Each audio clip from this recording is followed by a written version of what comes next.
여호와 신앙과 바알 종교라는 제목으로 하나님의 말씀 함께 나누겠습니다. 1967년 이스라엘의 헤브론에서 고대 히브리어가 새겨진 돌판이 발견되었습니다. 이스라엘의 왕국 시대에 기록된 내용은 가히 충격적이었습니다. 현대어로 번역하면 이런 문장입니다. 여호와와 그의 부인 아세라의 축복이 너희에게 있기를. 하나님에게 사람처럼 아내가 있다는 기록입니다. 심지어 하나님의 부인 이름이 아세라입니다. 아세라가 누구지요? 가나안 족속들이 섬겼던 우상, 남자 신이 바알, 여자 신이 아세라. 그래서 구약 성경에 바알과 아세라 항상 세트로 나옵니다. 그런데 하나님을 믿는다는 백성들이, 하나님께 선택받았다는 이스라엘이 우리가 믿는 여호와 하나님, 그분의 부인이 아세라이시다 돌판에다가 새겨 놓았습니다. 이것은 여호와 신앙과 바알 종교가 혼합되었다는 종교적인 배교와 타락에 대한 고고학적인 증거입니다. 신학자 김남일은 이렇게 말합니다. 바알은 여호와를 유일신으로 섬기는 이스라엘 역사에 가장 치명적이면서도 가장 오랫동안 존재했던 우상이었습니다. 바알 숭배는 기원전 15세기에서 기원전 6세기의 멸망에 이르기까지 약 1000년의 역사 동안 여호와 신앙에 엄청난 타격을 주었습니다. 바알 종교가 도대체 무엇이기에 무려 1000년 동안이나 하나님의 백성들을 미혹했을까요? 첫째로, 바알 종교는 눈에 보이는 시각 종교입니다. 가나안 족속들은 웅장하고도 화려한 바알의 신전을 세웠습니다. 곳곳에 바알과 아세라를 기리는 목상, 석상, 황금의 우상들을 만들었습니다. 그 우상들에게 절을 하고 기도를 바치고 제물을 드렸습니다. 바알은 신전과 신상을 통해서 눈에 보여지는 신이었습니다. 창세기에 아브라함과 조카 롯의 이야기가 있습니다. 두 사람의 가축대가 많아져서 목초지를 놓고 다툼이 일어났습니다. 결국 삼촌과 조카가 분가를 하는데 아브라함이 조카 롯에게 먼저 좋은 땅을 선택하라고 양보합니다. 롯의 선택, 창세기 13장 10절. 다 함께 읽겠습니다. 시작.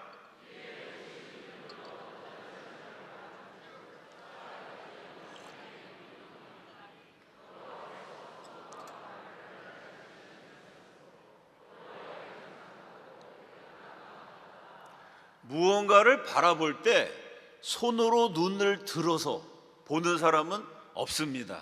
그런데 성경에서는요, 롯이 눈을 들어서 바라보았다고 표현합니다. 이것은 롯의 선택의 기준이 눈으로 보는 시각이었음을 강조하는 어법입니다. 롯이 보니까 광야 지형에서는 드물게 물이 풍부하고 문명의 중심지였던 애굽처럼 발전했고 심지어 에덴 동산처럼 아름다워 보이는 지역이 있었습니다. 그곳이 소돔과 고모라였죠. 살기에는 너무나 좋은 곳이었지만 그곳의 주민들은 너무나 악했습니다. 참고 또 참으시다가 마침내 하나님이 불과 유황으로 악한 도성의 주민들을 심판하셨습니다. 무섭고도 끔찍한 심판의 날, 하나님의 천사의 도움을 받아서 롯과 가족들은 탈출합니다. 그런데 탈출하는 과정에서 롯의 아내는 그만 소금 기둥이 되어버립니다. 왜 그렇게 됐죠? 여러분 알고 계신 것처럼 하나님이 뒤를 돌아보지 말라고 명령하셨는데 그 하나님 말씀을 듣지 않고 뒤를 돌아서 바라보다가 소금 기둥이 되어버렸습니다. 롯과 그 딸들이 남았는데 어느 날 큰딸이 작은 딸에게 말합니다. 아버지에게 술을 잔뜩 마시게 해서 사람을 못 알아보게 만든 다음에 아버지와 동침해서 임신을 하자. 참 해괴망측하게도 딸들이 아버지의 아들을 낳았습니다. 왜 그런 짓을 했을까요? 소돔과 고모라 주민들이 다들 그렇게 살았기 때문입니다.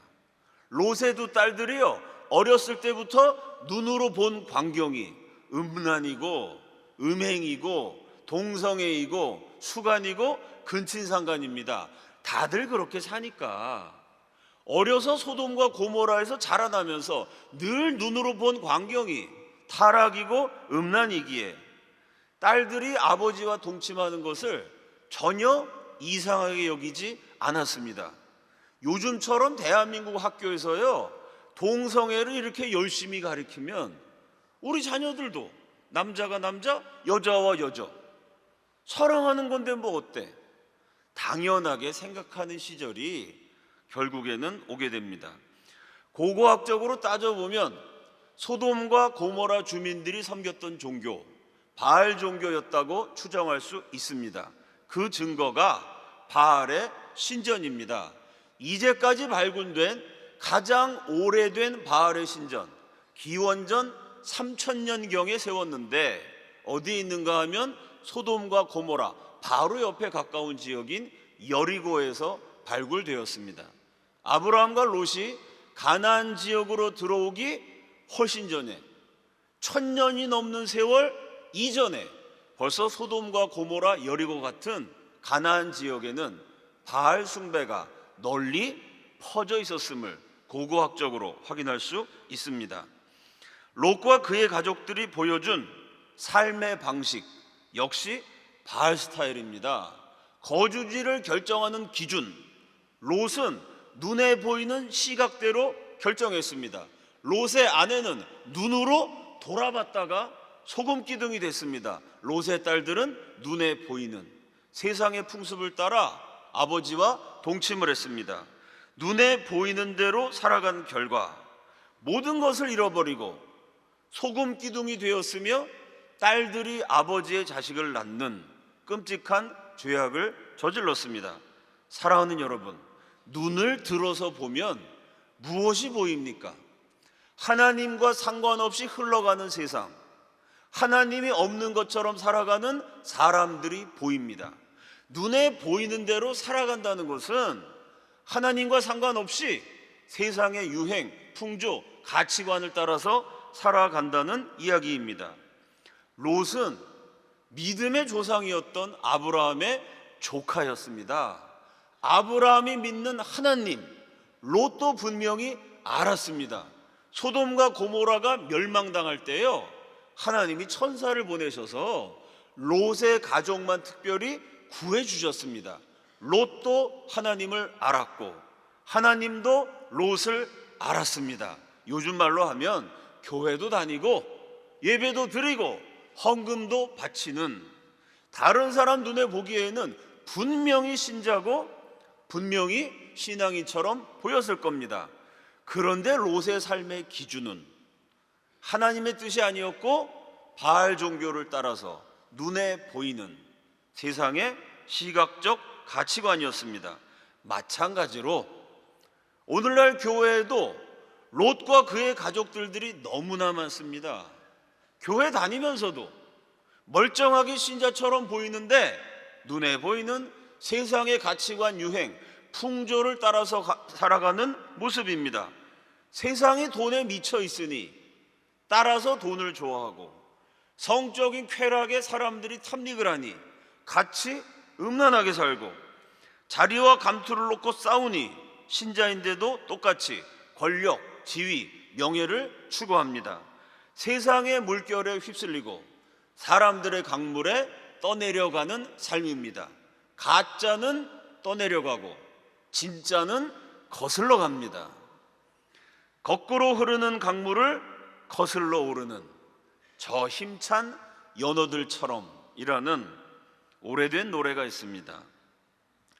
흐르는 강물을 거꾸로 거슬러 오르는 연어들의 도무지 알 수 없는 그들만의 신비한 이유처럼 그 언제부터인가 걸어오는 이 길, 그리스도인들에게도 도무지 세상이 알지 못하는 신비한 이유가 있습니다.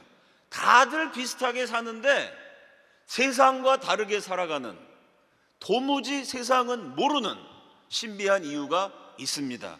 바로 그것이 하나님의 말씀인 줄로 믿습니다.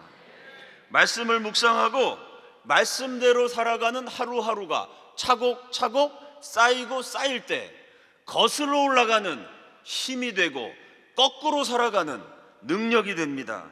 신앙인은 세상을 거슬러 가고 말씀은 따라서 갑니다.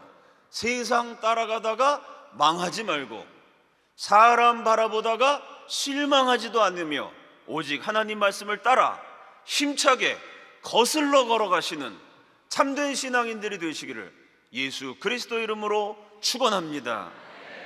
둘째로, 바알 종교는 다양한 형태의 시각 종교로 진화합니다. 바알 종교라고 하면 나하고는 상관이 없는 것처럼 들립니다.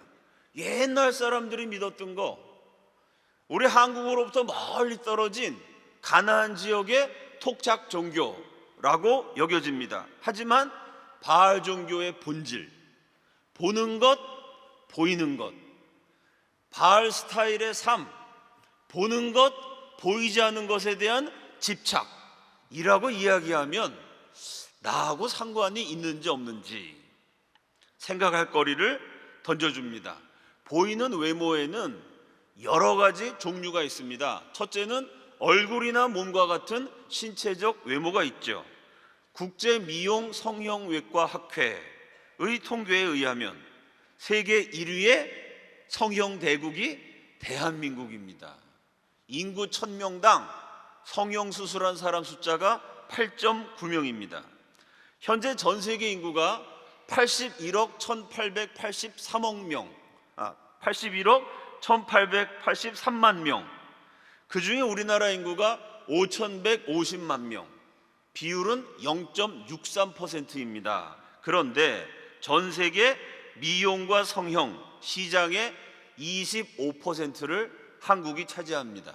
쉽게 말해서 전 세계 200개가 넘는 나라에서 찍어 바르고 깎아내리는 미용과 성형에 100조 원을 쓴다 그러면 그 중에 25조 원을 한국에서 씁니다. 인구는 0.63%, 성형과 미용에 지출하는 돈은 25%, 인구 비율보다 무려 40배나 많이 지출합니다. 그래봤자 원판불변인데 이렇게 많은 돈을 써야 되는지 잘 모르겠습니다. 둘째는 전통적인 외모라고 할 수 있는 체면입니다. 우리 한국말 표현에 무언가를 잘못했을 때 양심에 비추어서 잘못됐다, 하나님 보시기에 잘못됐다, 이웃들 앞에서 잘못했다 라는 말이 아니고요, 유독 얼굴과 관련돼서 잘못됐다라는 표현이 많습니다. 자기 얼굴에 침 뱉기, 제 얼굴에 똥칠한다, 얼굴이 화끈거린다, 얼굴에 모닥불을 담아 붓듯 제 얼굴 가죽을 제가 벗긴다, 얼굴을 들지 못한다. 잘못을 해도 내 양심에 비추어서 잘못하고 하나님 보시기에 잘못하고 이웃들에게 폐를 끼쳤으니까 잘못됐다는 말은 별로 없고요, 내 얼굴과 비추어서, 다시 말해서 다른 사람에게 보여지는 얼굴, 체면을 그만큼 중시한다는 말입니다. 이런 현상을 집약적으로 보여주는 조선시대 속담이 있습니다. 조선 사람은 낯을 먹고 산다. 얼마나 체면에 신경을 많이 쓰는지 조선 사람은 낯, 얼굴을 먹고 산다라는 속담이 있습니다. 셋째는 학벌, 거주지역, 직업과 관련된 사회적 외모입니다. 그 사람의 인격과 양심, 신앙이 중요한 게 아니고 겉으로 보여지는 외모를 보고 판단을 하는데, 그 외모에는 얼굴이나 몸 같은 신체적 외모가 있고요, 동시에 어디까지 배웠나, 어느 학교 나왔나, 어느 지역에 거주하나, 서울인가 지방인가, 서울이면 강남인가 강북인가, 그 동네 땅값은 얼마나 되나, 타고 다니는 자동차는 얼마나 좋은 거지, 들고 다니는 가방은 명품인가 짝퉁인가, 겉으로 보이는 명예, 지위, 재산, 직업은 화이트 칼라인가 블루 칼라인가, 이런 사회적인 외모를 가지고 사람을 차별하고 동시에 차별당합니다. 넷째는 블로그, 페이스북, 카카오톡, 인스타그램 다양한 SNS를 통해서 보여주는 인터넷 외모가 또 있습니다. 너나 나나 할 거 없이 열심히 사진을 찍어서 열심히 인터넷에 올려서 서로 보여주고 보고 비교하면서 시간을 보냅니다. 신체적 외모에 대한 미용과 성형에서 한국은 세계 1등의 성형 대국입니다. 더하기 전통적으로 사람들에게 보여지는 체면을 아주 세계적으로 강하게 신경을 많이 씁니다. 더하기 학벌, 재산, 외모, 자동차, 들고 다니는 가방까지 사회적 외모를 가지고 차별하고 차별당합니다. 더하기 인터넷이 세계에서 제일 빨라요. 그 기술을 가지고 뭘 먹었는지, 뭘 입었는지, 무슨 물건을 샀는지, 어디 가서 놀았는지 끊임없이 사진을 찍어서 끊임없이 보여주고 끊임없이 서로 비교합니다. 이렇게 사니 얼마나 피곤하겠습니까? 신경을 써야 하는 외모의 종류도 많고 그 하나하나의 외모에 집중하는 강도도 강해서 정말 많은 돈과 시간과 정신을 소모합니다. 이 정도 되면 외모의 종교, 외모 중독 수준입니다. 사랑하는 여러분, 끊임없이 남에게 보여주고 쉬지 않고 남하고 비교하면 건강하고 행복해질까요? 보고 또 보고 비교하고 또 비교하고 보여주고 또 보여주는 성형 대국의 인터넷 대국은 동시에 우울증 대국이고 자살의 대국입니다. 바알의 우상을 섬기던 고대인들은 멸망했고 외모의 우상에 중독된 현대의 한국인들은 불행해집니다. 바로 오늘 대한민국에 정말로 필요한 말씀 사무엘상 6장 16장 7절 하반절 다 함께 읽습니다. 시작.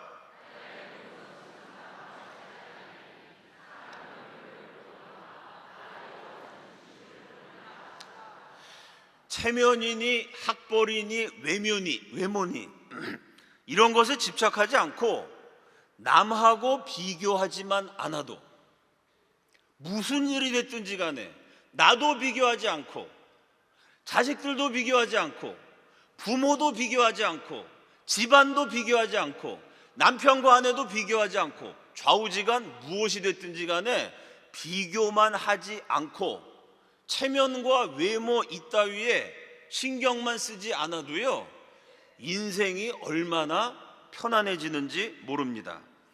그리스도인 세상을 바꿔야 된다, 개혁하자 이런 말을 많이 합니다. 동시에 세상을 어떻게 개혁을 하냐? 나 같은 평범한 사람이 이 거대한 세상을 바꾼다는 거 실감이 나지 않는다, 구체적인 방법을 모르겠다는 이야기도 많이 합니다. 세상을 바꾸는 길은 의외로 간단합니다. 오늘부터 사람을 외모로 보지 않으시면 됩니다. 신체적 외모든 사회적 외모든 체면이든 인터넷에 마구마구 올리는 그런 내용이든 어떤 외모든지 간에 체면에 집착하지 않고 외모를 바라보지 않고 학벌이나 재산으로 사람을 차별하지 않고 절대로 비교하지 않으면서 살아가시면 됩니다. 외모와 외모로 만나는 것이 아니고 마음과 마음이 만나고 인격과 인격이 만나고 영혼과 영혼이 만나는 관계가 나를 통해서 시작될 때 그 사람이야말로 세상의 아름다운 개혁자입니다. 사람이 겉만 번지르르 해서 무슨 소용이 있겠습니까? 만백성이 행복해지는 길은 외모를 꾸미는 사람의 길이 아니고 마음을, 중심을 말씀으로 채우는 하나님의 길입니다. 인격의 중심에 하나님의 뜻을 새기는 성도들이 되시기를 우리 주님의 이름으로 축원합니다. 셋째로 여호와 신앙은 귀에 들리는 말씀의 신앙입니다.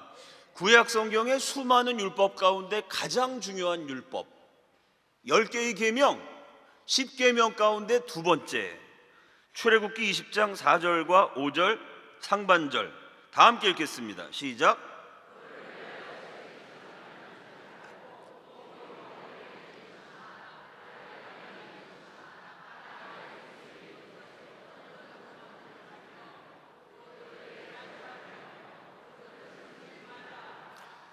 자, 제일 중요한 것이 10계명.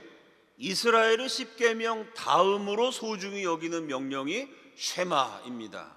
그 쉐마의 시작 신명기 6장 4절입니다. 이스라엘아 들으라. 우리 하나님 여호와는 오직 유일한 여호와시니. 우리가 믿는 하나님은 유일신이시다. 유일한 여호와이시다. 그 하나님을 백성들 이스라엘아, 하나님을 믿는 이스라엘아 라고 부른 다음에 짤막한 명령, 중요한 명령이 나오죠. 들으라. 이 들으라는 말이 히브리어로 쉐마입니다. 하나님의 백성의 가장 기본적인 의무, 여호와 신앙의 본질은 들으라. 하나님 말씀을 듣는 것입니다. 구약의 핵심인 십계명과 쉐마의 메시지는 명백합니다. 눈으로 보지 말고 귀로 들으라. 눈에 보이는 신상, 석상, 우상들 만들지도 말고 새기지도 말고 세우지도 말고 절하지도 말고 섬기지도 말고 좌우지가 눈에 보이는 거 그거 따라가지 말고 귀에 들리는 말씀대로 살아라. 이것이 여호와 신앙의 본질입니다.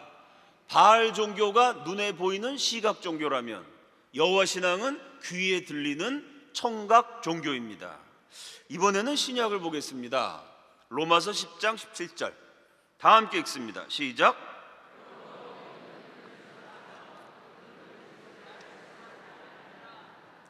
우리가 구원을 받으려면 믿어야 합니다. 믿으려면 먼저 들어야 합니다. 무엇을 들어야 하냐면 하나님의 말씀입니다. 그래서 종교개혁자 마르틴 루터는 신앙이란 청각적 사건이다 라고 말했습니다. 청각적 사건이라는 명언을 풀이해서 청각 더하기 사건이라고 이해하면 그것이야말로 여호와 신앙의 본질이요 기독교의 기본입니다. 귀에 들리는 말씀, 귀로 말씀을 듣는 청각 더하기 손과 발로 그 말씀을 실천해서 일어나는 사건, 청각으로 말씀을 듣고 손과 발로 실천해서 사건이 일어나는 과정, 바로 그것이 기독교 신앙입니다. 내 귀에 들린 말씀이 내 삶에 적용될 때 하나님이 나를 통치하시는 사건이 일어납니다.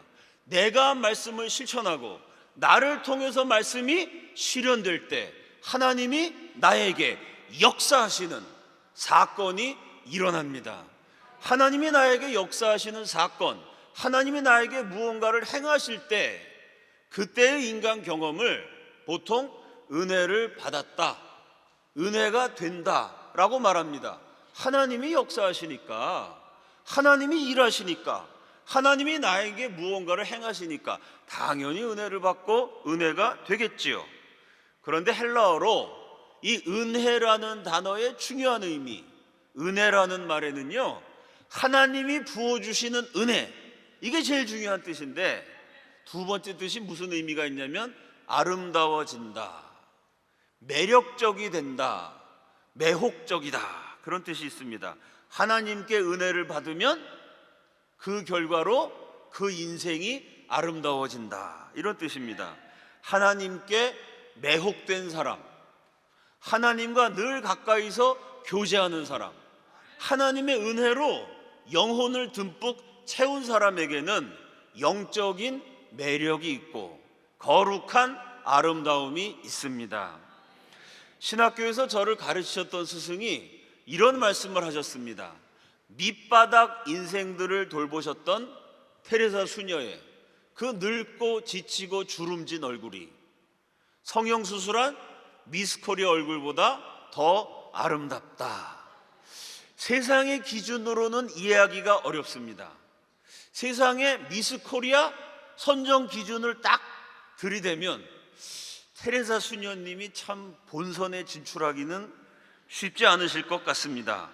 하지만 썩어 문드러지는 나 환자들을 끌어안고 피고름 나는 환자들의 고름을 짜주고 냄새나고 버려진 사람, 그들을 위해서 눈물을 흘리고 사랑과 정성을 다해서 섬겨주는 그런 수녀님들의 모습을 보면 야, 참 아름답다.